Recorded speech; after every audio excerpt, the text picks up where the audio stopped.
Hi guys, welcome to my YouTube channel. This side Namit Joshi. सामने आप जो देख रहे हैं वो है टाटा पंच, और ये जो इसका वेरिएंट है ये है अकम्प्लिस डेजल। मेरे हाथ में इसकी चाबी और ब्राउन कलर का ये वेरिएंट है। इस गाड़ी को चलाते चलाते मुझे ऑलमोस्ट 7,000 से ऊपर किलोमीटर का हो गया है।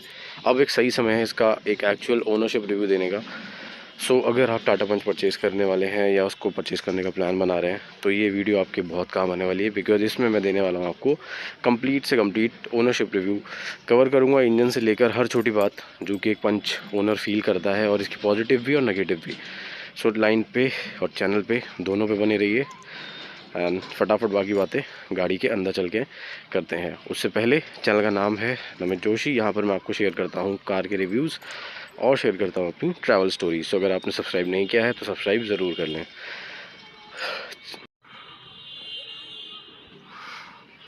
अभी सबसे पहले इस गाड़ी के ना कुछ एक्सटीरियर की बात करते हैं। अगर आप इस गाड़ी के फ्रंट से गाड़ी का लुक देखो, कुछ ऐसा है नज़ारा फ्रंट का।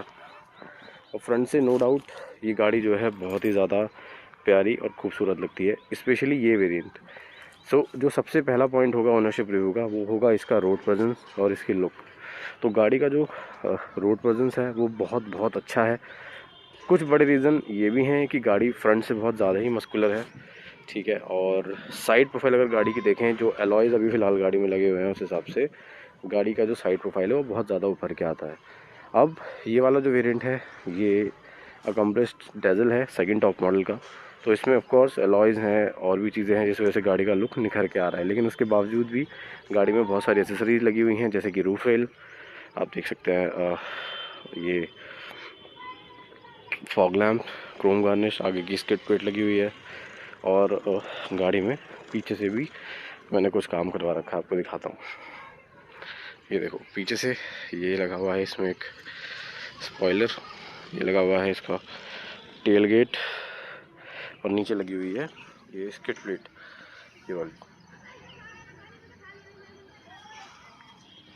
और ये है क्रोम गार्निश। तो इस वजह से ये कुछ एसेसरीज की वजह से गाड़ी का रोड प्रेजेंस बहुत अच्छा है और थोड़ी और उभर के लगती है चलती हुई गाड़ी रोड पर। अगर इन एसेसरीज को आप भी लगा लेंगे तो गाड़ी में ना बहुत ज़्यादा डिफरेंस आ जाएगा इन टर्म्स ऑफ लुक। ये आप लोग भी लगा सकते हैं, बट अगर ना भी लगवाएं तब भी ये गाड़ी फ्रंट से बहुत ज़्यादा मस्कुलर है। बट हाँ, पीछे के लुक से अगर हम थोड़ा बोलें तो हाँ, ये फैक्ट है कि गाड़ी पीछे से टाटा पंच जो है काफ़ी खाली रखती है, बट ये एसेसरीज लगा के भी वो चीज़ें कंप्लीट हो जाती हैं कुछ इस तरीके से, ठीक है। ये हो गया इसकी पूरी रोड प्रेजेंस की बात। अब बाकी बातें करते हैं गाड़ी के अंदर चल के।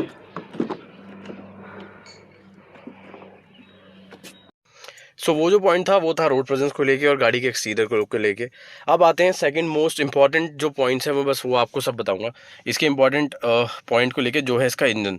अब इंजन को लेके टाटा पंच में बहुत सारी चीज़ें हैं कि यार इंजन 3 सिलेंडर है, ये है, और नॉइजी इंजन है। तो मैं आपको कुछ क्लैरिफिकेशन दे देता हूँ। मेरी जो गाड़ी है वो BS4 इंजन की है, BS6 इंजन की है, फेज़ 1 की। अब जो आ गया है वो BS6 फेज़ 2 आ चुका है। फेज़ 6 और फेज़ 6 के BS6 का फेज़ 1 और फेज़ 2 में डिफरेंस क्या है? फेज़ 2 में टाटा ने बहुत सारी इंप्रूवमेंट्स कर दी हैं, इंजन का जो स्ट्रक्चर है वो चेंजेस हैं। सेकंड, जो गाड़ी का नॉइज़ की कंप्लेन थी, रिफाइनमेंट की थोड़ी कंप्लेन थी, और जो हल्का हल्का वाइब्रेशन आप लोग कहते थे कि यार इसमें हल्का हल्का वाइब्रेशन आता है, वो हर चीज़ें इंप्रूव हो गई हैं, काफ़ी हद तक इंप्रूव हो गई हैं।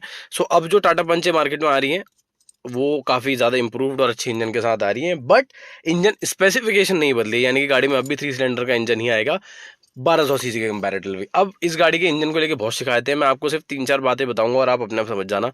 मैंने ये गाड़ी शहरों में भी मैं खूब चला रहा हूँ, मैं ये गाड़ी पहाड़ों में काफ़ी ले गया हूँ, बिकॉज मैं हूँ खुद उत्तराखंड से, तो ये गाड़ी बहुत जाती है पहाड़ों पर, ठीक है। इनफैक्ट हर 1 महीने में जाती है, ठीक है।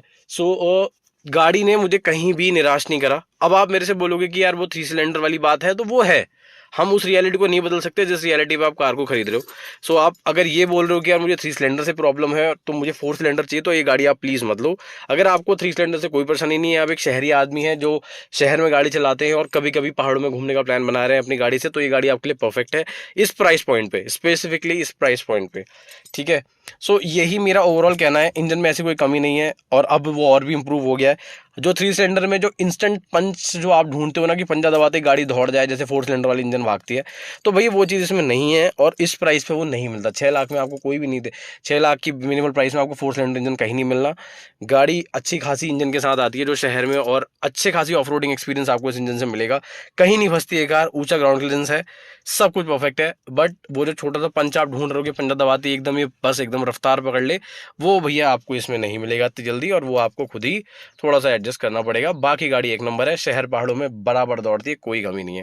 अब क्या इंजन लोड ले लेता है कुछ ज़्यादा जब एसी चलता है? ऑफ कोर्स, जब एसी चलेगा तो वो थोड़ा इंजन पे प्रेशर आता है, वहां पर आपको जरूर महसूस होगा कि गाड़ी जो है और स्पेशली अगर वो फुल पे है तो, पहले दूसरे पे है कोई डिफरेंस नहीं आता, बट अगर फुल पे है उसके बाद 5 के 5 लोग भी इस गाड़ी में बैठे हैं तो डेफिनेटली आपको जो छोटा छोटा थ्रॉटल और वो कमी महसूस होने वाली है। ये है भैया पूरे नज़ारे। बट ये आपके डे टू डे एक्टिविटीज़ में 2-3 मेंबर्स में कुछ घंटा फर्क नहीं पड़ता, गाड़ी एक नंबर चलती है और आपको कोई भी दिक्कत नहीं आएगी। तो यहाँ पर हम इंजन का पॉइंट ख़त्म करते हैं। ठीक है, सो मैंने इंजन का जो है वो आपको बता दिया है पूरा, जितना भी है मामला। ठीक है, तो आप पहले ये देख लो, मैं आपको बता रहा था कि 7,703 किलोमीटर्स गाड़ी चल गई है, वो चीज़ शायद मैंने आपको नहीं दिखाई, आपको होगी खाली बोल रहा है। अब आते हैं इंजन रोड प्रेजेंस, मैंने आपको बता दी, इंजन के बारे में मैंने आपको बता दिया। अब आते हैं दूसरा बड़ा पॉइंट, वो है एवरेज। देखो भाई, गाड़ी का जो मैंने मैक्स एवरेज निकाला है हाईवे में, वो निकाला है 25 किलोमीटर्स का। अब ये हो गया मैक्स एवरेज कि हाँ भाई यहाँ तक टच डाउन हो गया था 25.2 किलोमीटर्स तक, और ज़्यादा भी हो सकता था लेकिन, और उसके बाद जो मेंटेन्ड एवरेज था कि हाँ भाई इस पे गाड़ी कॉन्स्टेंटली चल रही थी, वो है भाई आपका 21 से 22 किलोमीटर हाईवे का। शहर की मैं बात करूँ तो मैं आपको बहुत ऑनेस्ट बताऊँगा, 13 से 15 का एवरेज है जो मेरी गाड़ी मुझे दे रही है सेकेंड सर्विस होने के बाद। ठीक है, अब इसमें कोई डिफरेंस नहीं आया है, ये अब भी 13 है। अब थर्ड सर्विस जो होगी, कहते हैं भाई उसमें इंजन ऑयल चेंज होता है तब थोड़ा इंजन के जो एवरेज है उसमें फ़र्क आता है, वो हम आपको बताएंगे जब थर्ड सर्विस हो जाएगी। बट अभी नहीं हुई है, तो अभी फिलहाल जो गाड़ी एवरेज दे रही है 13 से 15 का दे रही है एवरेज। के बाद अब मैं आपको वो बताना चाहूँगा जो सबसे इंपॉर्टेंट, और आपको बहुत कोई चीज़ें नहीं बताती, कुछ इसके स्पेसिफिक फीचर्स जो मुझे अच्छे लगते हैं एज एन ओनर। नंबर 1 वो है इसका voice command. Voice command as an, जब भी आप गेट खोलोगे, फॉर एग्जांपल आप चला रहे हो और आपका जो हैंड ब्रेक है वो लगा हुआ है और आपने नीचे नहीं करा है, तो गाड़ी आपको प्रॉपरली इंस्ट्रक्ट करती है वॉइस कमांड इस वाले वेरिएंट में मेरे में कि पार्किंग ब्रेक को रिलीज़ करो।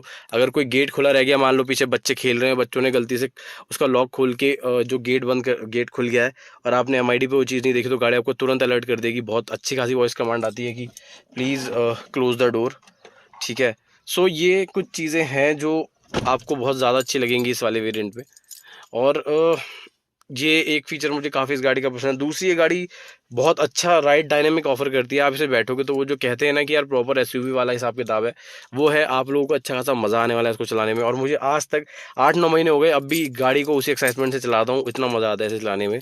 सिटिंग पोस्चर, क्योंकि मेरे में तो सीट हाइट एडजस्टमेंट भी है, सीटिंग पोस्चर हो गया, गाड़ी की चलते हुए प्रेजेंस हो गई, और हर चीज़ में यार ये गाड़ी बहुत अच्छी अभी तक मुझे लगी है। और मैं ऑनेस्टली आपको बता रहा हूँ, मैं नहीं चाहता कि एज एन ओनर आपको कोई ऐसी चीज़ें बताऊं जो कुछ अलग ही मुझे फ्लॉन्ट करनी पड़े, बट जो है सो है। अब ये हो गया एक चीज़। इसके बाद मैं आपको बताऊं तो इसका इंटीरियर मुझे काफ़ी सही लगता है, सॉर्टेड इंटीरियर है। मतलब कंपनी ने क्या करा है कि ये जो थोड़ा सा अलग से कटआउट दिया है, छोटे छोटे एलिमेंट्स हैं, एसी के हो गए, यहाँ पर देखो हल्का सा एक क्रोम है। ठीक है, ये सारी चीज़ें हो गई। एसी के जो यूनिट्स हैं बिल्कुल ऐसे बना दिए जैसे ऑटोमेटिक हो, जगह जगह नहीं घेरी, वो बड़े बड़े नॉब्स देके। ठीक है, तो मुझे बड़ा सॉर्टेड इंटीरियर लगता है। और जो भी पीछे से बैठता है गाड़ी में और जब वो फ्रंट के डैशबोर्ड देता है, तो अब तक जितने भी ऐसे लोग बैठे हैं जो गाड़ी में नहीं बैठे, वो कभी ना कभी जब भी गाड़ी से उतरते हैं वो इसकी तारीफ करके उतरते हैं कि हाँ भाई यार, मैं मुझे नहीं पता था टाटा पंच दिखने में जैसी है, अंदर से भी वैसे ये है वो है। तो पीपल आर हैप्पी, सेटिस्फाइड। और ये भी हमारा, ये देखो हीरो की तरह काम करता है। ठीक है, सो ये है पूरे के पूरे नज़ारे जो मैं आपको कुछ बताना चाहता हूँ। इसके बाद एक सबसे इंपॉर्टेंट पॉइंट की बात कर लेते हैं। मैंने आपको एवरेज बता दिया, इंजन बता दिया, रोड प्रेजेंस बता दी। अब जो ज़रूरी है वो है सेफ्टी। अब आप कहोगे यार तू सेफ्टी को बीच में मतलब, भाई सेफ्टी हमें पता है, टाटा पंच की 5 स्टार है, 5 स्टार है, दुनिया बता रही है। भाई आप टाटा पंच मत लो, मैं आपसे कह ही नहीं रहा टाटा पंच लो, लेकिन एक सेफेस्ट कार लेना। बाय सेफेस्ट आई मीन कोई भी 4 स्टार रेटेड या 5 स्टार रेटेड गाड़ी लेना, कि कहीं गाड़ी में गलती से अनहोनी हो गई, आपसे ही नहीं होगी, किसी और ने आपकी गाड़ी को मार दिया, या फिर आपसे गलती से ठुक गई, आप सीख रहे हो, तो एटलीस्ट ये ना हो कि जान पर बात आ जाए। गाड़ी तो रिपेयर हो जाएगी, कंपनी वापस जोड़ जाड़ के दे देगी, आपको चमका के दे देगी बल्कि, बट इंसान की जो चमकाहट है वो बनी रहनी चाहिए। सो 5 स्टार गाड़ी ये रेटेड है 5,99,000 में, तो ऑफकोर्स ये भी एक पॉजिटिव पॉइंट है। और आप सेफ महसूस करते हो, प्राउड महसूस करते हो कि यार आप एक इंडियन कार चला रहे हो जिसकी रोड प्रेजेंस अच्छी है, जो गाड़ी बढ़िया फीचर ऑफर करती है और साथ में सेफेस्ट है सबसे सस्ते बजट में। ठीक है, सो ये कुछ पॉइंट्स हैं जो मैं आप लोगों को बताना चाह रहा था। अब मैं एवरेज आप अब एक लास्ट पॉइंट जो मुझे लगता है कवर करना चाहिए वो है इसका म्यूजिक सिस्टम, कि कैसा भाई ये परफॉर्म करता है, बिकॉज ये बहुत अहम चीज़ है। देखो इसमें एंड्रॉइड ऑटो, एप्पल कारप्ले आपको एडवेंचर रिदम से मिल जाएगा, और वायर्ड के थ्रू आपको कनेक्ट करना पड़ता है इसको। यहाँ पर इसके नॉब्स दिए हुए हैं, ये वायर यहाँ पे लगानी पड़ती है टाइप ए की USB। ठीक है, और गाड़ी को अगर मैं आपको बताऊँ, इसका म्यूजिक सिस्टम इतना गदर है भाई। 4 स्पीकर 2 ट्विटर दिए हुए हैं इस वाले वेरिएंट पे जो मेरे पास है, और इतने एक्सेप्शनली वेल परफॉर्म करते हैं। ये मैं सिर्फ तारीफ नहीं कर रहा, आप कहोगे यार ये तारीफ ही कर रहा है, ये आप किससे भी पूछ लेना जिसके बाद भी टाटा पंच है, टाटा की गाड़ियां, हरमन के सिस्टम्स की जो साउंड क्वालिटी है वो बहुत लाजवाब है। मतलब लिटरली अगर गाने की साउंड क्वालिटी अच्छी है और आपका फ़ोन का म्यूजिक आउटपुट भी अच्छा है तो भाई आपको 12-13 तक आवाज़ ही बहुत सफिशिएंट हो जाती है गाड़ी के अंदर। हाँ, कुछ में होता है जैसे साउंड आउटपुट कम है उस केस में आपको आगे जाना पड़ता है, बट आज तक क्योंकि मेरे फ़ोन का इसके साथ बहुत अच्छा सिंक आता है तो मैं आज तक 12-13 से ऊपर कभी साउंड लेके नहीं गया, जब तक कि बहुत ज़्यादा कुछ ज़रूरत ना पड़े, वो उसमें ही इतना लाउड हो जाता है। सो ये है, बहुत ही बखूबी परफॉर्म करता है ये। अब इसकी एक कमी पता है क्या है, ये थोड़ा सा टच स्क्रीन स्लो है, ये इसका नेगेटिव पार्ट है। और दूसरी चीज़, कभी कभी ना मुझे ऐसा महसूस होता है ये हैंग हो जाता है। तो ये कुछ चीज़ें हैं, बट वो एक रोज के सिनेरियो नहीं है, वो एक कभी कभी होने वाला सिनेरियो है हैंग, और मेरा आज तक सिर्फ एक ही बार हुआ है, वो उसके बाद वो अपने आप ही ठीक हो गया था, फिर तब से अभी नहीं हुआ। ठीक है, और इसके अपडेट्स आते रहते हैं तो ये कोई परेशानी वाली बात नहीं है, ये आप जब भी सर्विस सेंटर में जाओगे कोई अपडेट से वो ठीक हो जाता है, तो ये कोई हार्डवेयर फॉल्ट नहीं होता। सिस्टम बहुत लाजवाब है, आपको कोई भी कमी नहीं आएगी, ये मैं एज एन ओनर आपको बता रहा हूँ। इतना चलाने के बाद गाड़ी को ऑलमोस्ट 2 महीने बाद 1 साल हो जाएगा। So don't worry, music system के पॉइंट ऑफ व्यू से ले रहे हो आंखें बंद करके लो, कोई कमी नहीं है। अब last but not the least, गाड़ी के फटाफट एक वर्डिक्ट आपको दे देता हूँ कि एज एन ओनर 7000 किलोमीटर चलने के बाद गाड़ी का कैसा एक्सपीरियंस रहा है। देखो मैंने ये गाड़ी शहरों में बहुत ज़्यादा चलाई है, और उतना ही अगर ये 7,000 किलोमीटर चली है तो मैंने काफ़ी हद तक ये पहाड़ों में भी चलाई है। ठीक है, सो गाड़ी में जो कॉमन मिथ है, पहली चीज़ की एसी काम करता है, एसी सही है कि नहीं सही है। एसी को स्टार्टिंग में आपको थोड़ा हाई कूलिंग पे रखना पड़ता है ताकि वो टेम्परेचर को सराउंड कर ले। ठीक है, इसी में आप एसी रिव्यू भी समझ लेना इसका। और उसके बाद आपको जो है ये चीज़ समझानी पड़ती है कि भाई उसको एक बार कूल डाउन करने दो, उसके बाद आप टेम्परेचर अपने अकॉर्डिंग सेट कर लें और इसको रोटेशन पे लगा दें, गाड़ी आराम से कूल्ड होती है और आगे पीछे वालों को दिक्कत नहीं होगी। तो एसी सफिशिएंट है, बट यस पीछे दे सकते थे, this could have been a good help, ये कमी बिल्कुल मैं मानता हूँ। इसके बाद गाड़ी में एक चीज़ जो मुझे बहुत ख़राब लगती है वो है आर्मरेस्ट की कमी ना होना, हमें ये वाले यूज़ करने पड़ते हैं और ऐसे वुडन यूज़ करते हैं। और ख़राब बात यह है कि जो नई वाली टाटा पंच आ रही है CNG में उसमें भी आर्मरेस्ट नहीं दिया गया। I don't know why, but मुझे लगता है ये एक इंपॉर्टेंट चीज़ है जो काम आती है कंफर्ट में भी, स्टाइलिंग में भी, और जो कंपनी फिटेड होता है उसका एक अलग ही मज़ा है, इंस्टेड कि हम ये करके अपना हैंड ब्रेक भी आधा ब्लॉक करते हैं। ठीक है, तीसरी चीज़, गाड़ी के इंजन से क्या कभी मुझे कोई प्रॉब्लम होगी, आपको कभी भी कोई परेशानी नहीं आएगी, और गाड़ी ने मुझे आज तक एक बार ही परेशान नहीं करा इन टर्म्स ऑफ इंजन।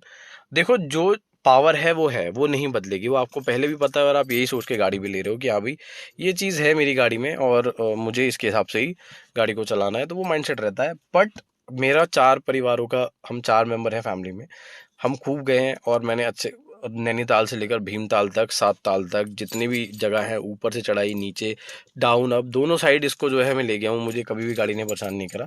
जहाँ पर दूसरा गियर लगाना है वहाँ दूसरा गियर लगाना पड़ेगा, अब वो आप मत देखो, वो जो करना है सो करना है। So do not think much, test drive लो, आप खुद समझ जाओगे, मैं सिर्फ इतना बोलूँ। सो यही था एक कंप्लीट क्विक ओनरशिप रिव्यू, मैंने ऑलमोस्ट वो सारे पॉइंट्स कवर कर दी जो एक ओनर के पॉइंट ऑफ व्यू से आपको जानने चाहिए। अगर आप डाउटफुल हैं तो वीडियो आपकी थोड़ी हेल्प जरूर कर देगी इस कार को लेने के डिसीजन में, बिकॉज ये बहुत ज़्यादा हॉट सेलिंग होती जा रही है, पिछले महीने भी इसने 12,000 यूनिट निकाले हैं। सो डेफिनेटली डिमांड्स तो बहुत ज़्यादा है इस गाड़ी की, और ऐसे रिव्यू ज़रूरी होते हैं, बिकॉज मुझे पता है जब मैं गाड़ी खरीदा था तो मैंने कितनी वीडियोज़ देखी हर छोटे से बड़े यूट्यूबर की, क्योंकि बड़ों पर ट्रस्ट होता जल्दी है नहीं स्पॉन्सरशिप की वजह से, और जो छोटे यूट्यूबर्स हैं उन पर ट्रस्ट करना पड़ता है कि हाँ यार ये बात बंदा सच बोल रहा होगा, इस वजह से मुझे पता है ये चीज़, and I understand. I hope ये वीडियो ने आपकी थोड़ी और हेल्प की हो। अगर आपको और भी कोई डाउट्स हैं तो प्लीज़ कमेंट कीजिए, वी विल इंटरेक्ट, कुछ चीज़ें मैं भी समझूंगा और कुछ चीज़ें मैं आपको बताऊंगा जो मैंने एक्सपीरियंस कर रहा हूँ उस गाड़ी के साथ। So thank you for watching, अगर कोई भी डाउट हो कुछ हो प्लीज़ कॉमेंट्स कीजिए, एंड स्टे ट्यून, सब्सक्राइब करें, शेयर करें, and that's it, thank you.